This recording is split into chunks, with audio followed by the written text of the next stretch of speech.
quickly, what I want everybody to do right off the bat is we're going to start here and go to there, and I want everyone to just very quickly identify themselves. You can use your name or not, but what is important for the purposes of this scenario is what agency or organization you work for and what your position or resource type would be. Okay, we have firefighters, we have animal services officers, we have community animal response team members who might be deployed in a disaster or a local emergency. I don't think we have any law enforcement here. We have volunteers who are very experienced animal handlers. And so what we want to identify is what kinds of resources, what types of resources do we have on scene at what we hope is a well-integrated large animal technical rescue response. So a response to an incident involving a large animal, which usually in the state of California is almost always going to be a local emergency or an individual emergency and not a disaster. There are times when our community animal response teams with an animal technical rescue unit might be called upon to help an animal using their technical rescue skills. Usually that's going to be an animal that's injured, exhausted, can't get up and walk on its own. Maybe it's trapped, in a fairly simple entrapment, like a fence has come down or it's caught up in a piece of wire. But these everyday emergencies are the ones for which these skills and these maneuvers were really developed. It's to get big animals, and in this case we're focusing on equines today. So it's to get big animals out of tight situations. So the situations might be over the edge, over a cliff, in a trail riding accident, or as has been happening frequently up here, it's been really muddy and animals are slipping and falling over the sides of steep, muddy hills and ending up in gullies or ravines. It could be a transportation accident. Tomorrow you'll be working on a scenario involving an overturned trailer with animals inside. Or it could be those everyday emergencies that especially horses get themselves into all the time. They lay down at night and now they can't get up because they're old and creaky. Or they lay down and they rolled and they got a foot stuck through the fence. Or they lay down in their stall and rolled and got themselves cast where their feet are wedged up against a wall. So all kinds of things that horses do on an almost daily basis that cause them to think that they can't get up, or they really can't get up, and so they need human intervention. So in a more complex situation, like a loose livestock situation where this happens here all the time on Highway 12. Somebody drives through a fence, and now you've got a bunch of horses, some cattle, and some sheep out on the road. Everybody's okay. We want to keep them okay, but we need to get them off the road and back into a safe space or confined space. You might be at a showground or a rodeo ground or parade, and a horse gets away from its rider or its handler, and now you've got an animal running around, and law enforcement is immediately going to converge on that space and try to get that animal as quickly as possible. So all the things that we're going to talk about and that we're going to do in this module are going to focus on safety for the responders and the safety and welfare of the animal. And so, in a perfect world, in a perfect integrated large animal technical rescue response, we would have a rope rescue technician or a rope rescue team. We would have skilled animal handlers who are subject matter experts, hopefully in the species that's involved, whether it's equines, horses, cattle, maybe a herd of sheep or goats, could be a pig. But hopefully we'll have some people who at least have some knowledge, if not a lot of knowledge, of that species and are comfortable and capable of safely handling those animals. If we're really, really lucky, we'll have a veterinarian. When we started this program here in Sonoma County 10 years ago this month, we could not pay veterinarians to participate. Vets are super busy. It's also really risky. There is also often the question of who is going to pay for it. So while we train for inclusion of vets, we have to usually assume that we're not going to have a vet. And then, of course, we've got firefighters because they usually bring the rope rescue skills and a lot of specialty equipment. In our area, we also have sheriff search and rescue teams. In Marin County Sheriff Search and Rescue. In El Dorado County Search and Rescue. Same thing up in Nevada County. These are sheriff search and rescue teams. So these are human search and rescue, people who search for humans who have decided that they also want to commit to providing large animal technical rescue support in their areas. And these people are the ultimate rope rescue technicians. So we don't know what we have here today. We all just converged on site. This one's pretty simple.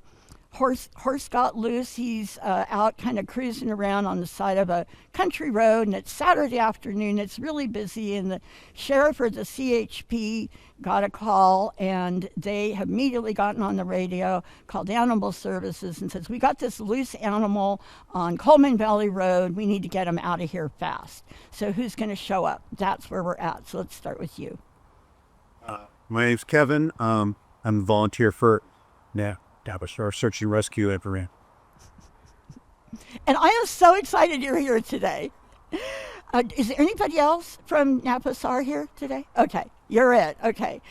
So soon we will probably have some responders, some resources from Napa County Sheriff Search and Rescue who want to do this. Some sheriffs don't allow their volunteers to participate in this activity, but Sonoma County, it's hands off. But Marin is all over it, and hopefully Napa will be too. Okay, thanks, Kevin. Okay. Next. I'm Shannon. I'm an RET. I'm also part of the Napa Animal Technical Rescue Team, as well as multiple FERTs. Next. My name's Opal. I'm Halter Project in Sonoma County, sir. And you're a horse person. Okay, next. My name is Garrett. I also work for Cal Fire Safety. You guys are firefighters. Are either of you horsemen or have any large animal experience? No. Okay. All right. Not current. Okay. Not currently certified. Okay. All right. Next. My name is Brock, firefighter medic in Cal Fire San Diego. Oh, wow. I didn't realize we had 3 of you from San Diego. Thank you guys for coming up here. Okay. It's San Diego County Animal Services or Humane? It is Humane. Okay, that's what I thought. Okay. And in Napa, it's Animal Services. In Sonoma, it's Animal Services. In Marin, it's Marin Humane. In some counties, it's actually the sheriff, and in other counties, it's slightly different. So often, an animal services officer will be on scene because they get the call and they need to be there.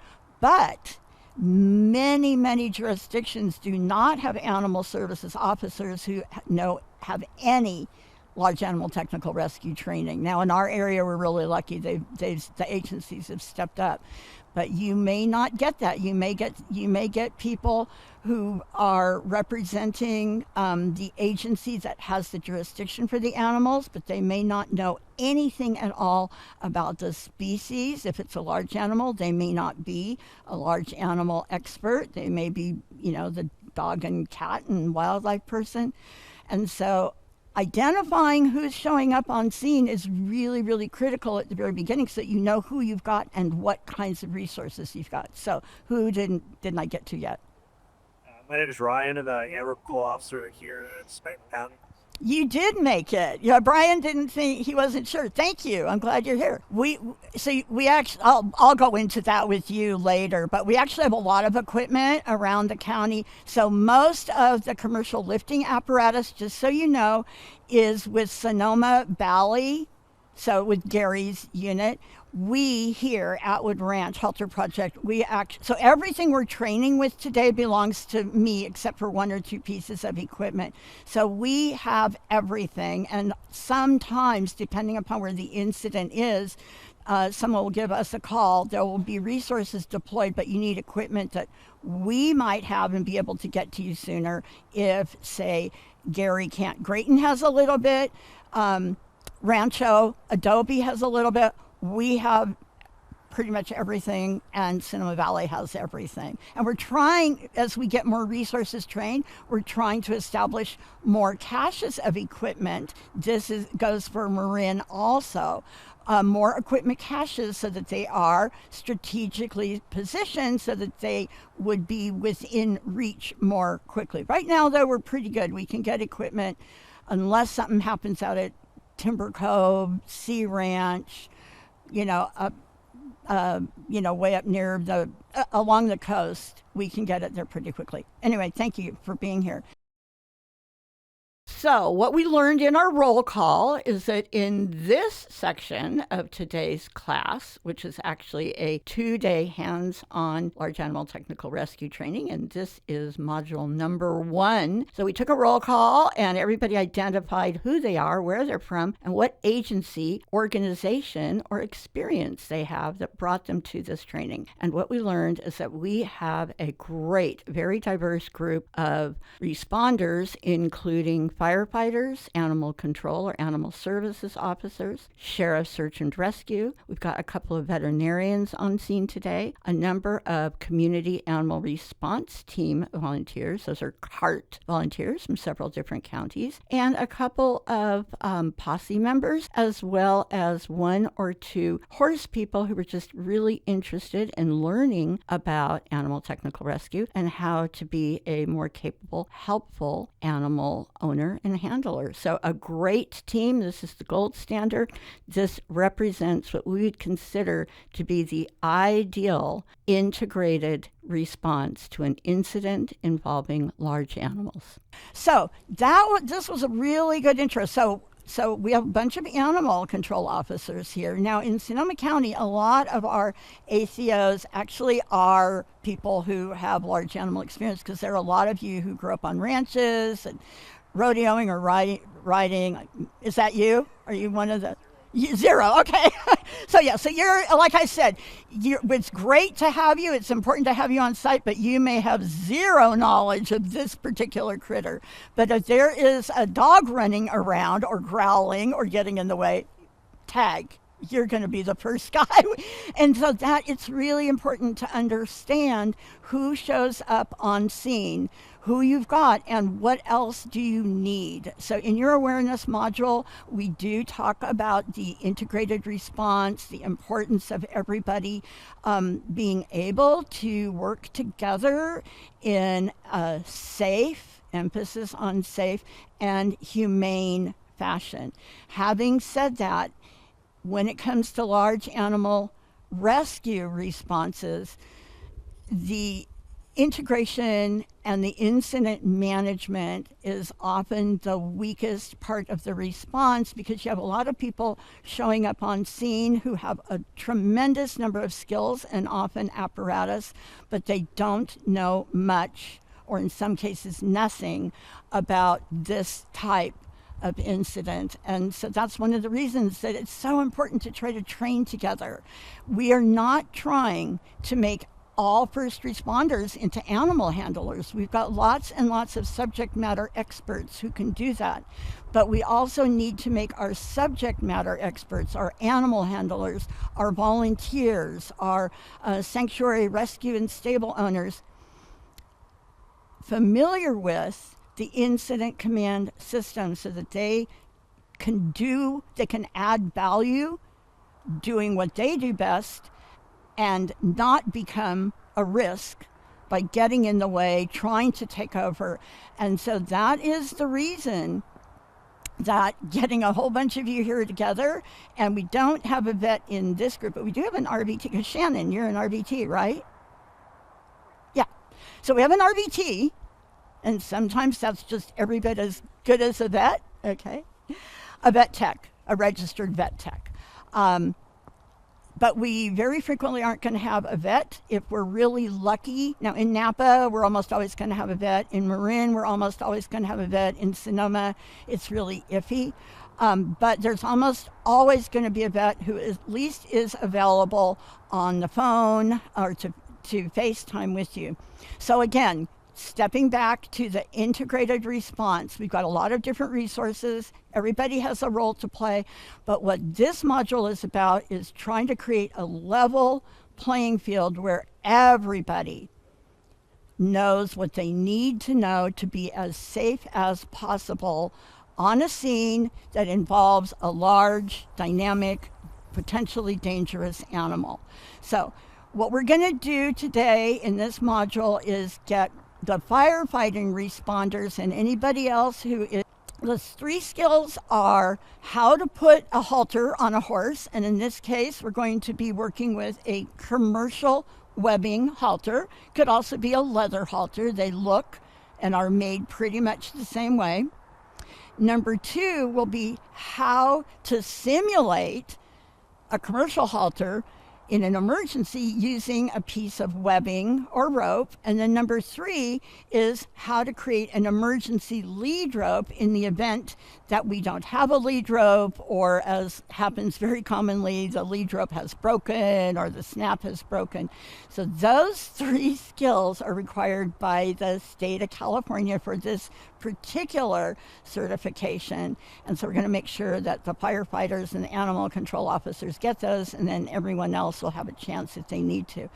But before we do that, we're going to cover some of the things that were covered in your awareness module that you took online, which used to be a 1-day, 7 or 8 hour class where we went really deep into the weeds in animal behavior, anatomy, field of vision. So we don't really get into that much in that online class. So we're going to go over that in a little bit more detail today, because it is critical that everybody involved is teaching in a consistent way in your jurisdiction. Okay, we have a lot of people here from a lot of different jurisdictions. San Diego, you have an amazing animal response team. You have one of the strongest technical rescue teams in the state, if not the entire country, that's been doing it for a really, really long time.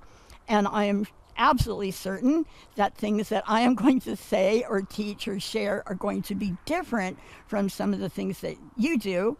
What is important is that safety is number 1, and that everybody in your team and your jurisdiction is pretty much saying it, doing it the same way. That's what's most important. Another thing to keep in mind for the horse people in the group, this training is not intended to make professional horse handlers out of firefighters and sheriff's deputies and animal control officers who are experts with other kinds of critters.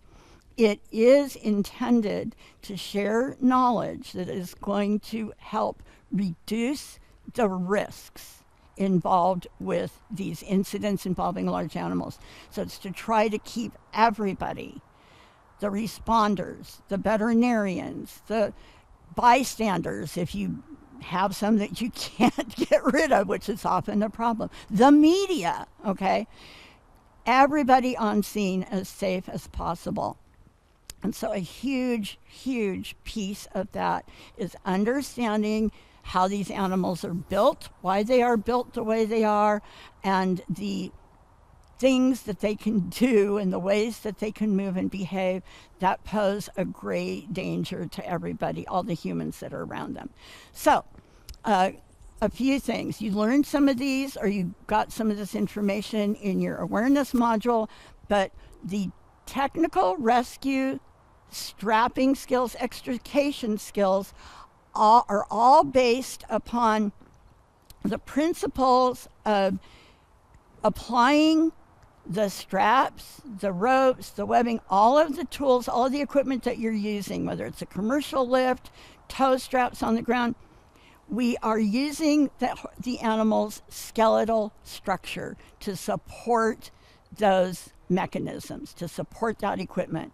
We are not doing what people have done for centuries, throwing a rope around their neck and pulling them over the edge or pulling them out of the mud, tying ropes around their legs and pulling them. All of that pulling and tying and tugging has often usually results in a far worse injury than the initial injury. Or there may have been no injury. The horse may just be stuck, but now you've caused serious or irreparable soft tissue damage, skeletal injury, nerve damage. So by focusing on where the animal's body can best be supported, we're already reducing risk to the animal. And by keeping the animal more comfortable, we're reducing risks to the humans. It makes sense, right? If you're hurt, what are you going to do? You're going to push back, fight back, freak out. Well, when this animal pushes back, fights back, freaks out, you have a really dangerous machine. So, horses are prey animals. They are adapted. They evolved in a grassland, prairie, mostly flatland environment. They're designed to be able to be constantly moving, and if something is after them, if a predator is out there, their defense mechanism, in addition to being really well equipped for situational awareness to the nth degree, they are well equipped for the fast getaway. All right, they're also very strong. Their first reaction is going to be get up and go. They're going to hightail it, and they can do that very effectively and very quickly. If they have to stand and defend themselves or their herd, they are also quite well equipped to do that. So let's start with all the parts of the horse that can really hurt you, because they're designed to either fight back or move quickly. So we're going to start back here. Okay, huge mass of muscle with really flexible, strong, articulated legs that can go in a number of directions. So all this muscle is designed to dig in and move forward. So impulsion gets them going. Okay, some animals start from the front and then the back end catches up. Horses dig in and they push out. So it's all coming from back here. The legs can kick out at pretty much a 90-degree angle, and this leg can extend its full length, meaning this guy, and he's a pretty short horse, if he kicks straight back, which they can also do with both legs at the same time, if you are here, you're going to get the full energy of that kick. If you're back here, you're probably pretty well away from it. So in the context of large animal technical rescue, whether you're out in the middle of a road, a pasture, or in a confined space like a stall, we don't want responders who are not animal handlers anywhere near the back of that horse, okay? If you cannot do what you need to do without being at least 2 horse lengths from his rear end, you need to find a better way to do it. If you have an equine handling expert on scene and that person says, okay, there's a way I feel I can do it safely, if I need to get around it, then it's going to be up to the IC, the incident commander, to say, okay, make that decision, because the IC is responsible for everybody's safety. The commander may say, okay, if you feel confident that you can do it, then tell me what we need to do to ensure your safety. Or if he's not feeling comfortable, he's going to say, nope, we need to find another way to do it. So the legs, these hind legs, can also do what's called cow kick. So they can not only go back, they can go to the side, all right? And they can also move this way, all right? So basically, you have a 3-way piston here, all right, that is designed to be strong, be fast, and if you happen to be in it lane, you are going to be seriously hurt. When we're working with recumbent animals, so animals that are lying down, the legs and the head are our two biggest safety hazards. And so when they are down, that danger zone and that range of motion for all four legs and the head becomes the distinguishing feature of the scene. And I'm sure he told you, if anybody goes inside that danger zone, if anybody gets inside the strike zone, you're out. They now are either deceased or they have an extreme injury. They're called out, and one or two of the teammates are called out as well, because now the medic has to take care of the injured person and somebody else has to drive him to the hospital. So you've lost 2 or 3 of your team. Do not get hurt by being inside the strike zone, okay? So hind legs, they're attached to massive muscle. They can dig in, they can kick out. The legs can go back, sideways, forward. They can really, really hurt you. Moving up to the other set of legs, because everything in the middle, nothing here can really hurt you unless you're trapped underneath it. But this is where the organs that we are trying to protect are housed. And it's another reason that we use the strapping and support mechanisms that we do, because we don't want to be compressing their lungs, their gut, their circulatory system. And again, that's a mistake that a lot of people make. You'll see pictures of an animal being lifted and there are straps here and here or under here. That's not good for the animal. It's really bad.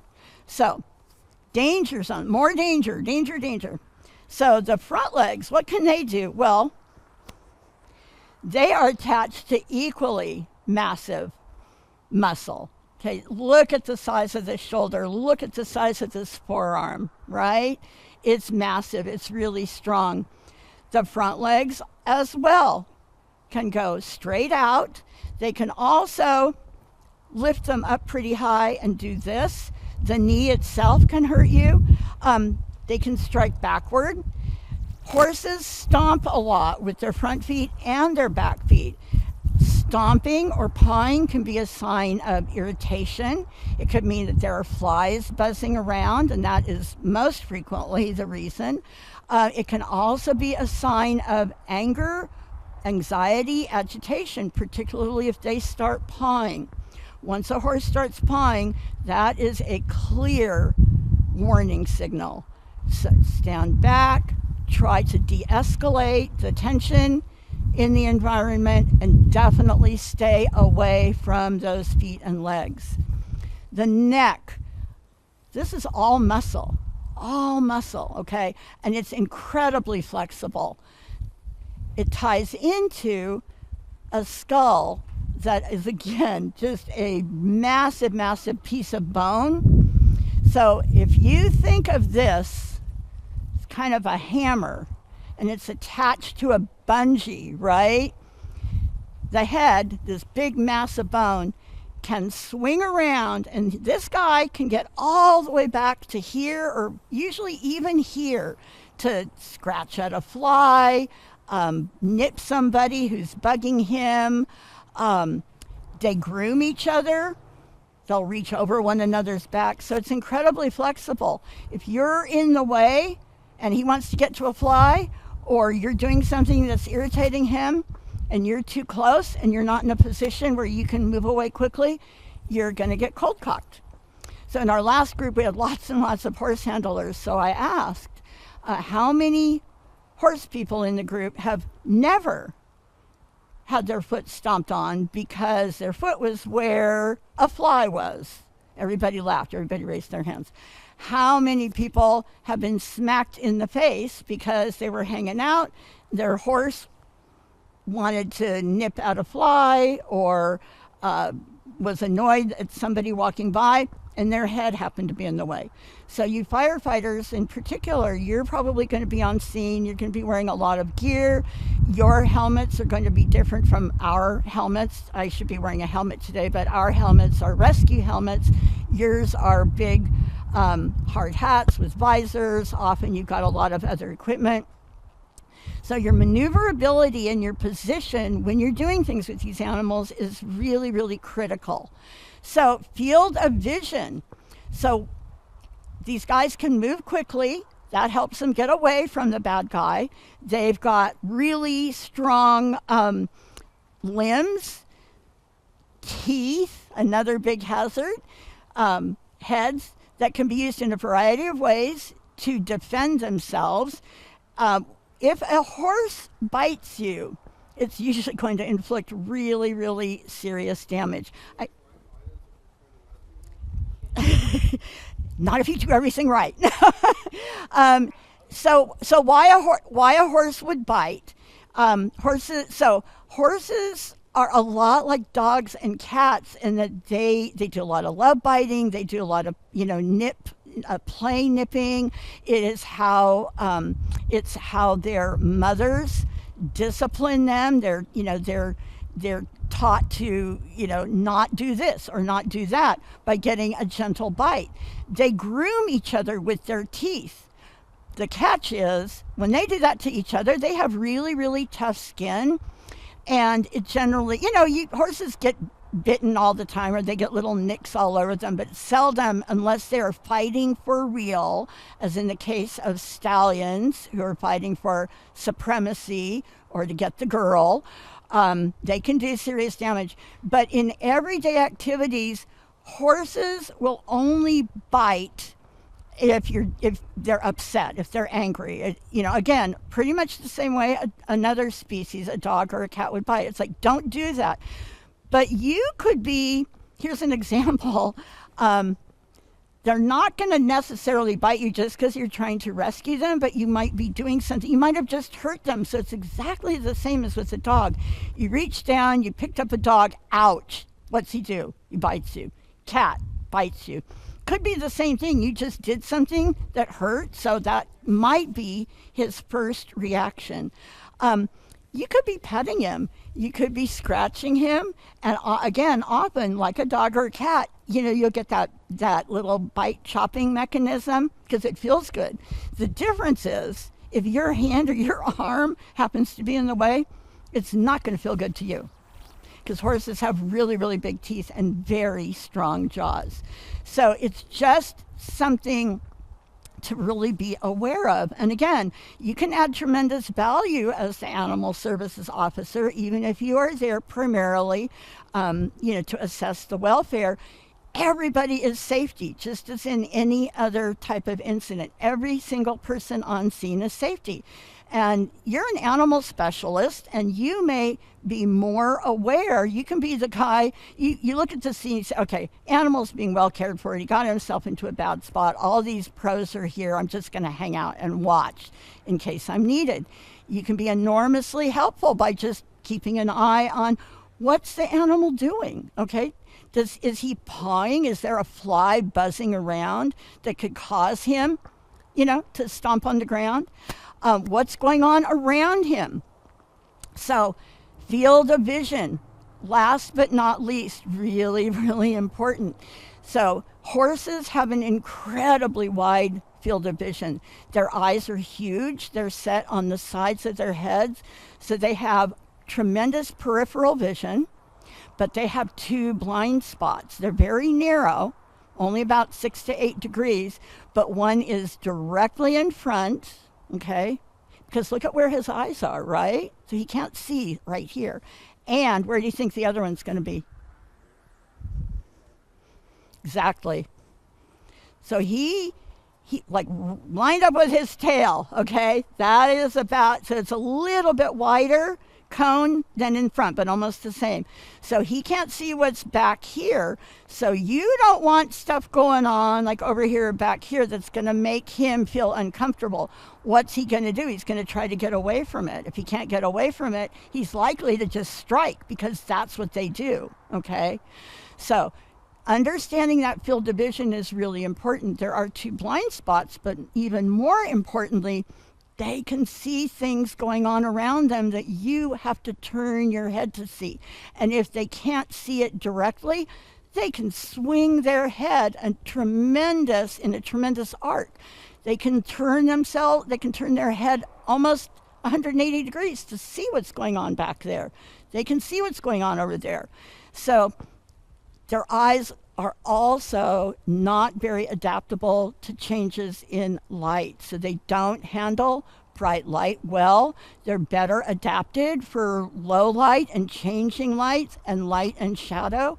So one of the things that you want to be really aware of on scene is to try to keep things quieter.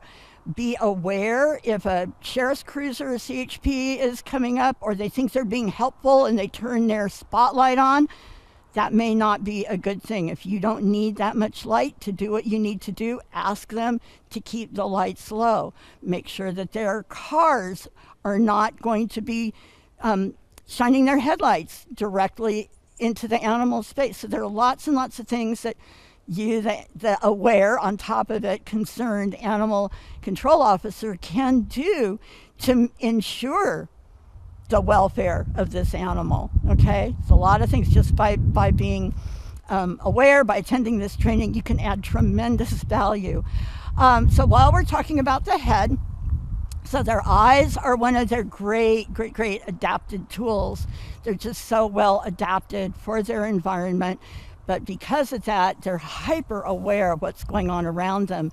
They also have amazing ears. Okay, so animal control officers, they're like German Shepherd ears, right? So what does that tell you? Unlike German Shepherd ears, their ears can swivel. Okay, they can move. They can't turn 180 degrees, but almost. So right now his ears are forward, and that means he's happy, or he's very alert. He's looking at what's ahead of him, but he feels good. When those ears start tilting back, if those ears get to about 70 degrees, that is a clear warning signal. He is not happy. That's a danger sign. Some horses' ears are just floppy. A lot of horses just kind of have floppy ears. If a horse's ears are really flopping, they're sort of sideways, that is usually a sign that they're not well, that they don't feel well, or that they're sick. Not always. Some horses are just made that way, but it's something to be aware of. But when you are approaching the horse, if those ears start to come back, stop. You just want to stop.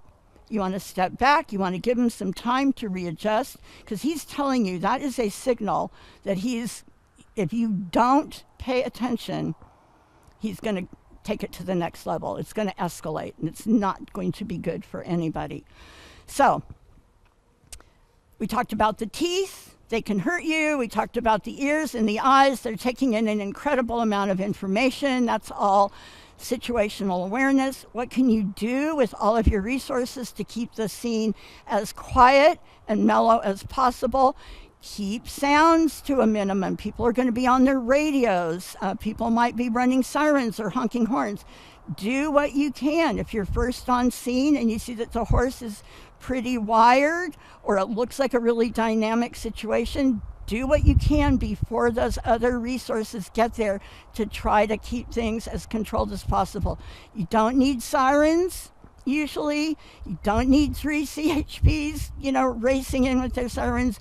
The fire service has been called because they're going to bring their ATR team. They probably don't need the siren once they've gotten through the traffic and they're close to the perimeter, okay?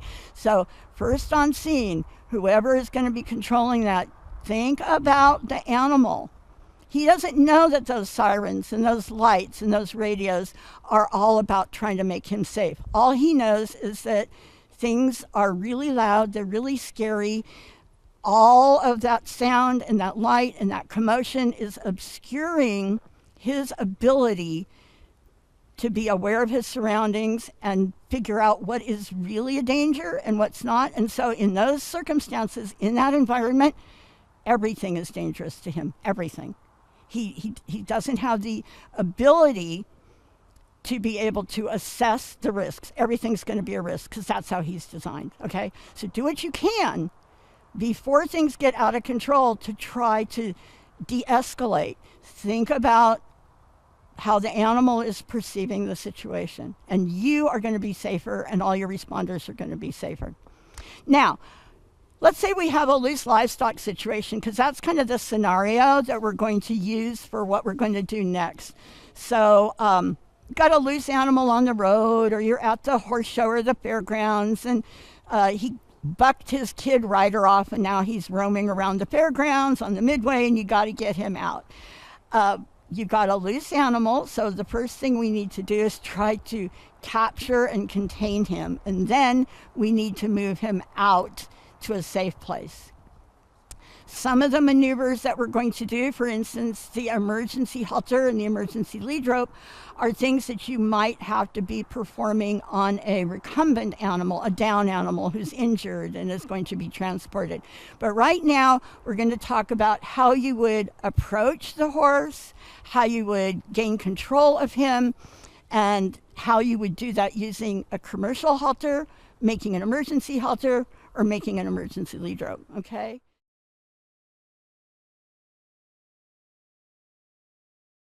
Slower is better, okay? Fast is not better.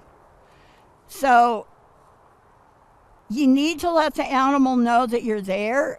And being herd animals, they're always looking for herd leadership. Who is going to be, taking care of them, keeping them safe? Horses are herd animals, and their herd might be 2, it might be 10, it might be 100, but someone is always in charge.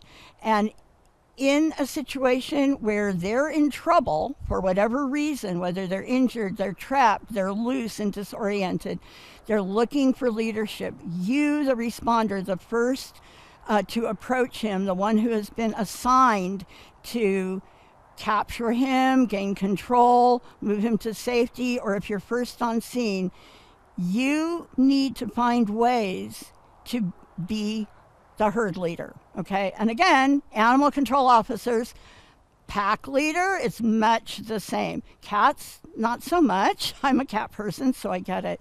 But with herd animals, you want to be the border collie, okay? Or almost the livestock guardian dog. And so you need to gain their trust. They need to know that you are the good guy. You're the person who's saving them. So when you approach, you want to start from way back here, okay? Just let them know you're there. Hey, buddy. Hey.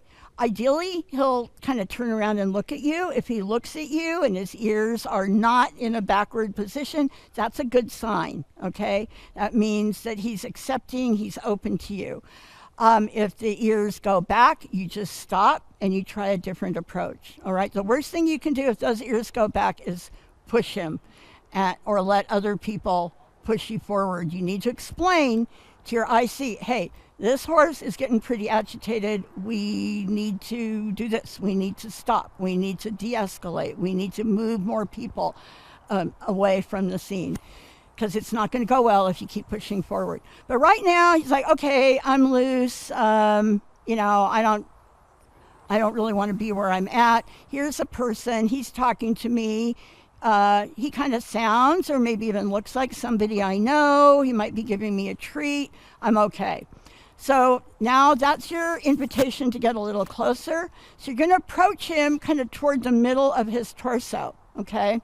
Oh, and when we have an option, when we have a choice, we usually try to approach standing horses, especially from their left side. Okay, that's what our domestic horses and our horses that are used for riding or work are accustomed to. It goes back centuries to warfare and the way that warriors, knights, were armed, and so they got on from the left side because their swords and their other instruments of war were on their left side. So it goes all the way back to ancient warfare, and that tradition has just stuck. So if you have an option, if you have a choice, always try to approach from their left side.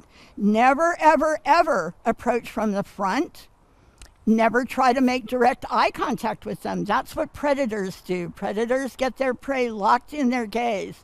So the minute you, and again, very similar to canines and other animals.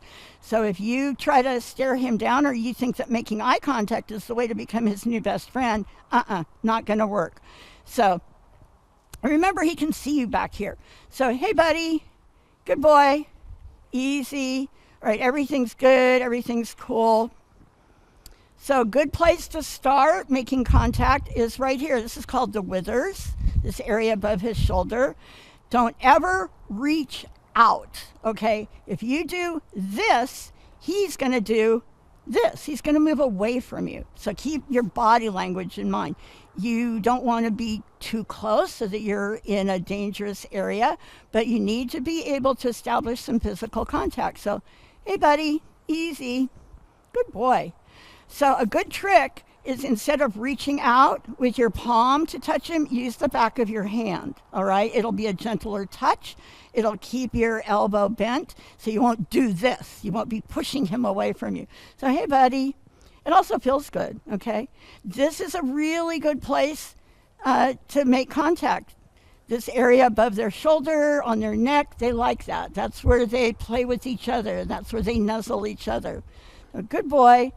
If he's handling this, then just move up a little bit further. Give him a minute. Make sure that you know where your feet are. And you'll notice that I am neither facing the horse parallel or ever turn my back to him. I'm going to work in a perpendicular position. So my shoulder is always kind of lined up with his shoulder, his neck, his head, okay? This way, if something happens on the other side of him that's going to cause him to move quickly, I'm in a good position to move away. I can shift that weight from my right foot. I can hop away. I can pivot. If I'm here and something causes him to jump over there, I'm right in the way. At best, I'm off balance because I have to step backward. At worst, I get knocked over. Okay, either way, not good. So your job is going to be to capture this horse, and someone's going to have a halter. You're going to have it in your truck, or they're going to hand it to you, and it will probably be a commercial webbing halter like this. It'll have some kind of commercial lead rope, might be cotton, might be leather, might be nylon. Usually it's going to look something like this. So the very first thing you're going to do is make sure that your equipment is working. Make sure that your halter is going to fit the horse. Make sure that it's not inside out. Get it unbuckled. Get it ready to put on the animal. I like to just unbuckle it, hold both parts in my left hand. I'm short, so I like to just sling the rope over my shoulder. If it's a really long rope, I'm going to have to loop it because I want to make sure that I'm not going to trip on it or step back on it, okay? So first thing, I've got the lead rope over my shoulder. This is the lead rope. This is the halter. The halter is designed so that it fits the shape of the horse's head. This part goes over the top of his head where the neck and the skull are attached. This part is called the poll, and this is a really, really flexible part of the horse's anatomy. See how it narrows up? So he's got a lot of flexibility there. He's got a lot of nerve endings up here. It's a very sensitive area. When you put the halter on, you want to get this strap that goes over his neck as close to behind his ears as possible. Their ears can be really touchy. Some horses love having their ears rubbed, but a lot of them are ticklish. Err on the side of caution. Just assume he's going to be touchy around his ears. So don't be touching his ears. Be careful about the tips of the ears, but you're going to want to bring the halter as close as you can to this area. This basket fits over his nose. Now, one really important thing to keep in mind is that these guys are obligate nose breathers. They cannot breathe through their mouths, so you don't want to do anything to obscure their airways, right? And that means that the noseband of the halter needs to be pretty high on the bridge of their nose, okay? So about midway, kind of, just below where your glasses would be. You also want to keep in mind that as big as the skull is, and as massive as all this bone is, if you look at a drawing or a diagram of an equine skull, you'll see that where the bridge of the nose is, it narrows down to almost the size of my finger. It's extremely fragile here. So another place that you need to be very careful about. So having said all that, now you're totally panic stricken about the horse's head, right? So, okay. The very first thing you're going to do before you put the halter on is you want to contain him, okay? And the way we do that, get up to about here. You're going to take the end of the lead rope, right? You're just going to feed it over his neck, okay? You're going to feed it over, slide it up here. And again, he's fiberglass, so he's really slippery. A real horse is actually a lot easier to work with. So making sure that you're not letting the tail of this rope hang on the ground. You don't have a loop that you're going to step into. But now you got you a horse. Okay, and you could very easily just lead him a few feet off the side of the road or over to a little corral without ever even putting the halter on him. And you got control. He feels that rope around his neck. He knows he's caught. You have some time now.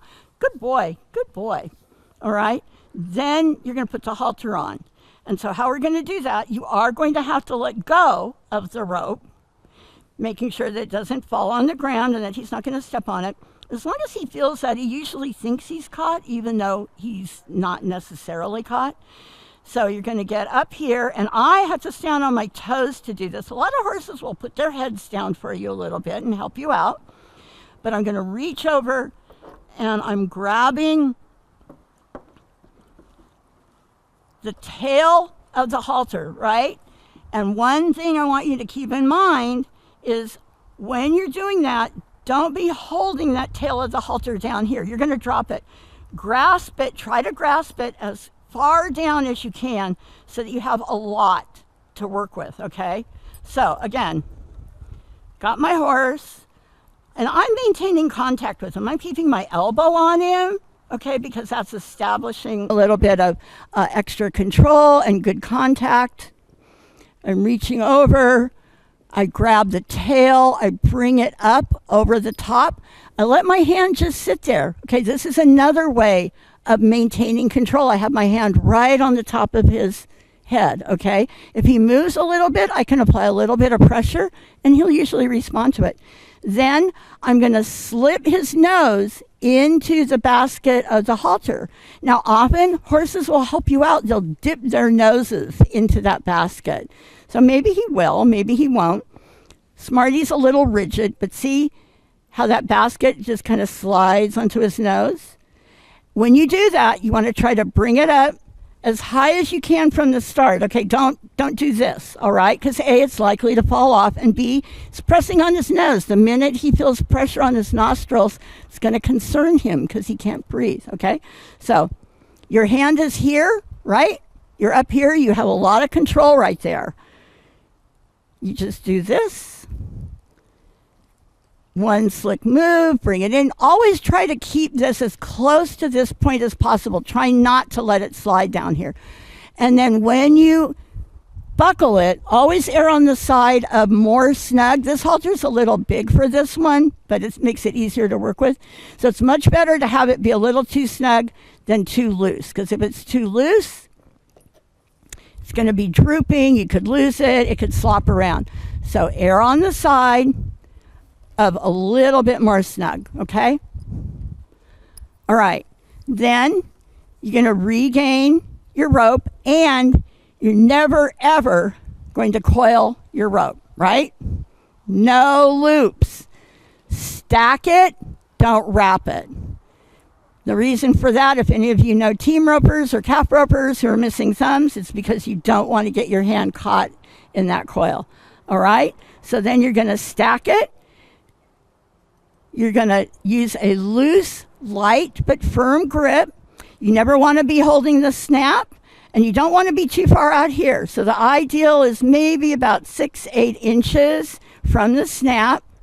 And if you're going to start leading the horse, you're just going to talk to him and say, okay, let's go. You could try clucking, like, And just be the calm leader and start moving forward. Never let him get ahead of you. Don't you ever get in front of him. Never let him get ahead of you, because that's not safe. You're likely to get kicked and you don't have control. So you want to be about here, all right? And then we'll talk about release. So, clear as mud, right? Okay.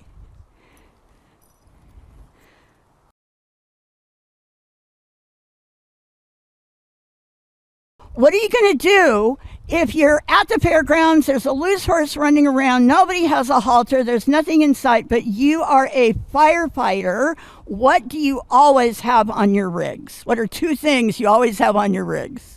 Webbing and rope, exactly. And so either of those on a standing animal is going to work equally well. We're using webbing today because when we're working on a recumbent animal, which you will be when you get into the scenarios and it's, an injury extrication, the webbing is better because it's flat, and rope, it's just fine when you're leading and the horse is walking.